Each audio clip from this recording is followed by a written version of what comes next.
everyone. This is our 2019-2020 growth goal video. Eric, Jess, and I worked collaboratively to create the evidence assessment tool, which is a tool to help us get 100% of freshmen to evaluate and justify resources. So why did we decide to do this?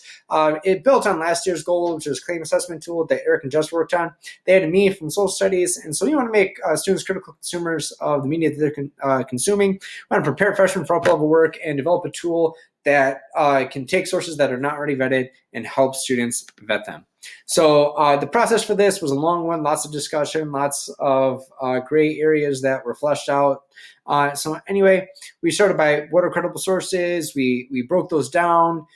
We had lots of conversation, continuity, how science is different than English, is different than social studies.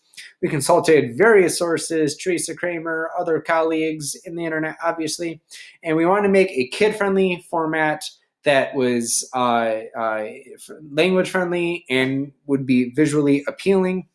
And so we started with, how we're going to organize this. We found technology, we created a rough draft, we tested it ourselves, we tested it with other people, and eventually we got it in front of students. And here's what it looks like, and here's a bigger version. So essentially what we did is we did a 0 through 2 point scale. Zeros over here are just sources that we steer students away from. Could they possibly be useful? Sure, but we're steering them away from them. Ones are sources that can go either way, okay? And two, these are just rock solid sources, as.gov.edu, academic journals, peer-reviewed sources, okay? So for ones to be used as a good source, they have to go through this process. So the first one, they identify purpose, either to persuade, inform, or entertain. Does it have a purpose? Can you identify that? Okay, does it support your claim? Yes, okay, then you can go on. And then you get to documentation. This is where we had one of those discussions where science is different than social studies and English. So, with Eric, if there's no documentation, then it's a 0. Throw it out. It's no good. For Jess and I, if an author writes an article, they don't necessarily cite their sources, but they have expertise, and we can continue with this. So we're looking at citing their sources. And then we talk about expertise, talk about does the author have expertise in this area? This might require some research outside of what is only in the article. And then spotting bias. And this honestly is one of the most difficult things for students to do, but if we can get them to do this, we are golden.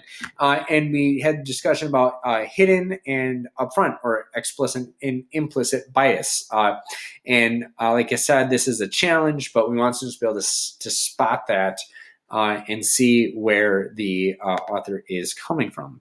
Okay, so our big takeaways from this is that in the world we live in, oh my goodness, is it important to be an informed consumer of media and sources and what is going on. And this is a living document. It's not perfect. This is not its final form. We're continuing to work on it, and that's okay. And as I mentioned earlier, bias is difficult. And really, when we talk about this, like getting multiple perspectives, multiple sources that say the same thing is the best way to go about this. And so did we achieve our goal? Well, the answer, like probably many of you, is yes and no. It took a long time. There's lots of discussion. There's lots of debate, but that was gold for us. We did get in front of students, but we didn't do exactly as much research and testing with them as we would have liked to. It is what it is this year, right? So there are gray areas that need to be fleshed out with testing, and we all think it's a great tool. We're excited to use it. We're not going to give up on it. With this year, we're going to continue using it, and we look forward to the effect it can have with students doing research from here on out. So thanks for watching, guys. Have a great one.